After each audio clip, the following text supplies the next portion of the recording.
皆さん、こんにちは。まなみです。今回はデパコスのメイクキープミストを比較検証していきたいと思います。このデパコスのミストがこちらの3つなんですが、デパコスのメイクキープミストってツヤタイプがかなり多くて、マットのものが少なかったので、この3つだけになってしまったんですけど、どれがいいのかを検証して決めていきたいと思います。1つ目はこちらです。メイクアップフォーエバーのミスト&フィックスマットで、こちらは 100ml ですが、トラベル用の 30ml も販売していました。次がシュウ上村のアンリミテッドメイクアップフィックスミストマットです。最後がパッケージが可愛いコスメデコルテコンフォートデイミストメイクアップフィックスです。で、この商品説明には長時間持続みたいな同じことが書かれていたので、省きたいと思います。で、検証方法は1日ずつ違う商品を試していって、その翌日良かった商品2つを半眼比較しました。で、またその翌日に半眼比較して良かった方を顔全体につけて運動しに行って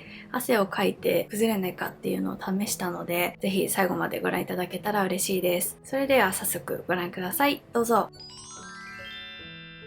早速メイクキープミストを使っているところをお見せしようと思ったんですが、その前に基準となるミストを使っていない日の動画を撮影してみました。使っているベースメイクの商品はすべて概要欄に貼っておくんですが、まずキュレルの日焼け止めを塗ります。肌が敏感で痒くなりやすいので、本当はもっと軽いものを使いたいんですけれども、ツヤの多いタイプの日焼け止めを使っております。その後、エトボスのパウダーでベタつきを抑えてから、メイクアップフォーエバーのパウダーファンデーションを使ってカバーをしていきます。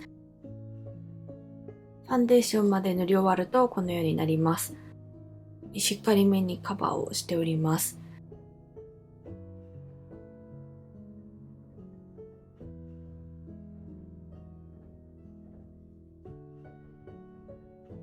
こちらは10時間後の動画です。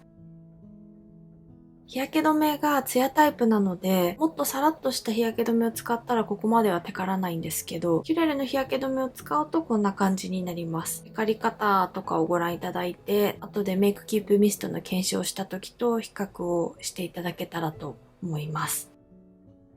それでは本日はシュウ上村を使っていきます。よく振ってから使うということで、ミストはですね、こんな感じです。何の香りなんでしょう。すごくいい香りっていう感じではないんですが、ここに書いておきます。嗅いだことのある香りなんですけど、何でしょう。とりあえずスプレーをしてみます。鼻に当てたい。当たりました。ビシャビシャにかけるのが好きなんですが、乾いたのでアップでお見せしていこうと思います。ツヤ感とかは足されないので、好みな仕上がりです。日焼け止めとかのツヤ感がどうしても時間が経つと出てきてしまうので、塗った直後はマットの方が好きなんですよ。なので全然変わっていないのがいいなと思います。で、スプレーの量が多かったので少し剥げているところがありますが、そこまで気にならないので、こんな感じで検証をしていきたいと思います。少しだけペタッとしていますが、全然気にならないくらいなので、顔を動かしづらいとかっていうのもないです。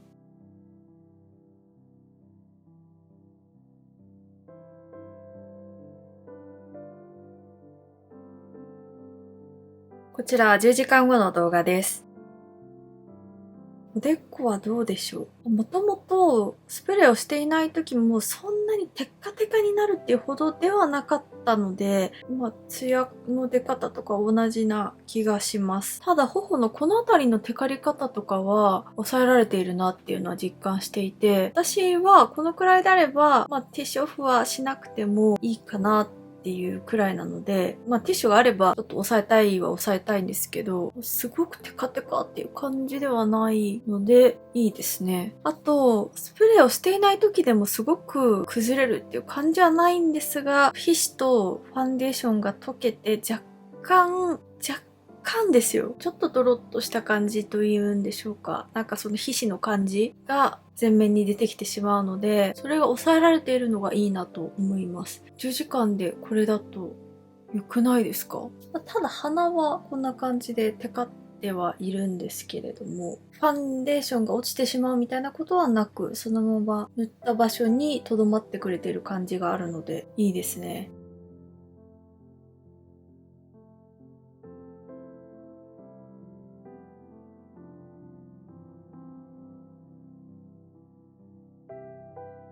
それでは本日はメイクアップフォーエバーを使っていきます。これは金具が中に入っているので振るものだと思います。シュウ上村よりはミストが広がる感じがします。いい香りです。フローラル系の、何でしょうこれは。何の香りかは書いていないですね。これもシュウ上村と同じでペタッとする感じはありますが、とりあえずかけてみます。昨日、縦に3回、横に5回と、あと鼻にかけたので同じ感じでスプレーをかけていきます。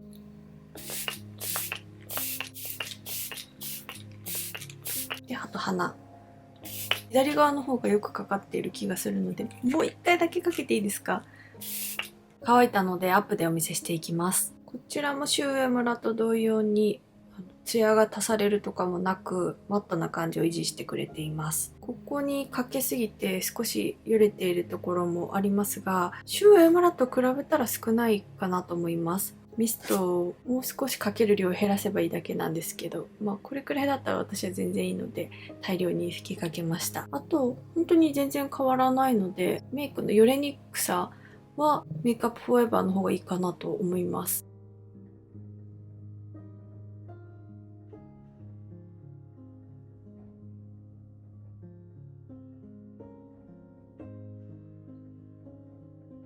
こちらは10時間後の動画です。デコなんですが、全然テカっていません。テカり方具合で言うと、シュウエムラよりも抑えられています。このあたりとかもかなり抑えられているので、メイクアップフォーエバーの方がキープ力は高いです。ただ、今日の肌のせいっていうだけかもしれないんですけど、少し角栓が溜まりやすいなっていう気がしているので、皮脂とかを固める成分が入っているからなのか、プツプツと角栓とかが形成されているなっていうのは思いました。あとここの産毛があるんですけど、そこに白い粉っていうんでしょうかが溜まってるような気がするんですよね。ミストに入っているパウダーが産毛についているのかなっていう気がするんですけど、ちょっと白くなってるなって思います。でも本当に離れて見たとき、パッと見たときはとっても綺麗なので、これは外出するときにも使って試してみようと思います。ほぼ家にいて涼しい環境っていうのと、あと今台風が来ていて、外も涼しいんですよ。なので湿度も高くて気温も高い日に検証してみたいので、これは外出するときに使ってみます。あとコスメデコルテとシュウエムラを比べて良かった方と合わせて半眼比較してみたいと思うので、この後の検証も楽しみですね。ちなみに鼻もこんな感じで、テカってはいるんですけど、ドロドロに崩れてファンデーションが落ちているみたいな感じはないので、私の中ではかなりキープされている方だなって思います。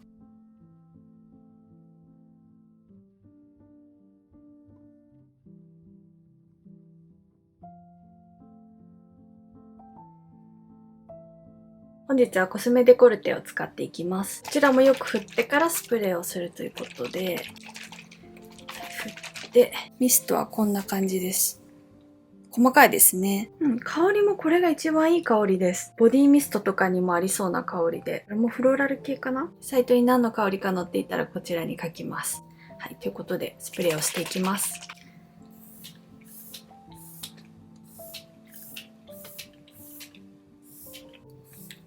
これが一番ふわっとミストがかかるので、今まで使った中で肌についている量が一番少ないかなと思います。とりあえず乾かしていきますね。乾いたんですが、アップでお見せするとこんな感じで、そんなにツヤが足されている感じもなく、あまり変わっていないんですけれども、やっぱり乾くのも早かったので、液が肌に乗っている量はこれが一番少ないです。なので、結果がどうなってくるのかが心配ですが、本日も10時間検証をしていきます。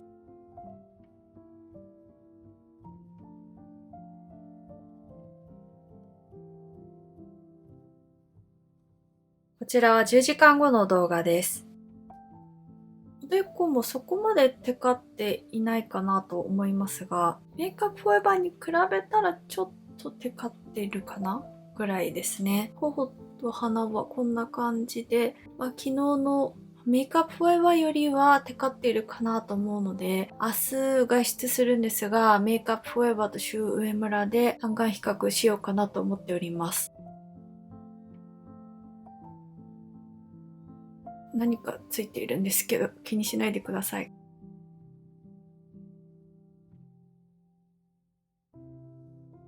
メイクアップフォーエバーとシュウエムラを使って半眼比較をしていきます。左にシュウエムラ、右にメイクアップフォーエバーをつけていきます。それではよく振って、鼻にもう少し当たってほしいので、ちょっと右側にもかかってしまったかも。まあ。半眼ずつスプレーをかけました。ここはですね、うまく日焼け止めを広げられなくて少し汚くなっているんですけど、この前検証した時と同様に、全然ファンデーションを塗った直後と変わらずマットなので、やはり私はツヤが足されるものよりはこういうマット系の方が好きですね。それでは本日は外出するので、汗も多少かくのかなと思っているんですけど、検証をしていきます。ちなみに本日は最高気温28度、最低気温が21度なので、出かけている間は25度から28度くらいの、湿度が65から78とかなので、少し蒸し暑い気温と湿度かなと思うので、メイク直しとかもせず、帰宅後に撮影をしようと思います。ということで行ってきます。こちらは10時間後の動画です。おでこはこんな感じで、外に出ていた分、ちょっとだけ涼しい時に検証した日よりもテカっているかなとは思いますが、ティッシュオフしたら全然気にならない程度です。頬もですね、こんな感じで、やっぱりちょっとテカリは強くて、汗もかいたので仕方がないかなっていう感じなんですけど、この辺りのよれ方とかを見ると、メイクアップフォーエバーの方が保たれているなって感じました。あとこの鼻の下の寄れ方とかを見てみると、わずかな差ですが、こちらの方が若干寄れてるかなっていう感じはあるので、メイクアップフォーエバーの方がほんのわずかにキープ力が上かなっていう感じです。で、メイクアップフォーエバー単体で検証した時は角栓の目立ちが気になりましたが、今日は結構汗をかいたというのもあってなのか、この前よりは全然気になりません。でも、シュウエムラに比べたら、角栓は目立ってるかなと思うんですけど、鏡ですごく近くで見たら気になる程度で、鏡を人と対面する距離ぐらいに合わせて見てみたら全然気にならないので、持ちがいい方を取るか、毛穴詰まりしない方を取るかっていう感じですね。でも、よれ方とかはやっぱりメイクアップフォーエバーの方が綺麗なので、今回使った中だとメイクアップフォーエバー推しです。ただこのテカリ方とかを見ていただくと、日焼け止めがかなりツヤっとしているので、その影響がかなり大きいと思いますが、こんな感じでテカるので、テカりやすい肌をお持ちの方だと、10時間経っても全然テカらないみたいなことはないと思います。それはもう適宜ティッシュオフとかをして直すしかないかなっていう感想ですね。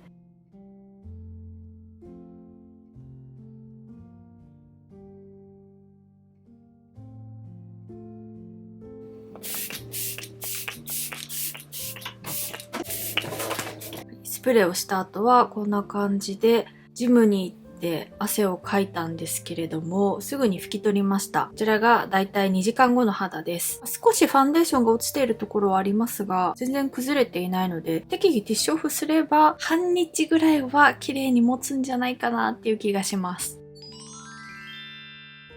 はい、ということでご覧いただきましたが、私にはこのメイクアップフォーエバーのミストが一番合っていたなと思います。テカりにくくて、あと汗をかいた時でもドロドロに崩れなかったです。ただ最近はちょっと涼しいっていうのもあって、外に出た瞬間から汗が止まらないみたいなことはまだないので、そういう時期になってたらどうなんだろうっていうのはあるんですけど、最高気温が27度で湿度が70とか 80% で試した時はこの商品が良かったです。ただ角栓が形成されると言いますか、プツプツと見えてくるなっていうのを感じたので、私のように角栓ができやすい方はしっかりとクレンジングオイルとかで落とした方がいいと思います。私はクレンジングオイルで落としていてもこの鼻の頭にニキビができて、私は最近は鼻にニキビはそこまでできないんですが、このてっぺんにできたので、角栓が詰まりやすい方やニキビができやすい方は注意かなと思います。あと私はこれを使っても肌が痛くなったりとかはしなかったので、今年はこちらを使って夏を乗り切ろうと思います。ということでここまでご覧くださりありがとうございました。ぜひ高評価とチャンネル登録をお願いいたします。それではまた次の動画でお会いしましょう。バイバイ。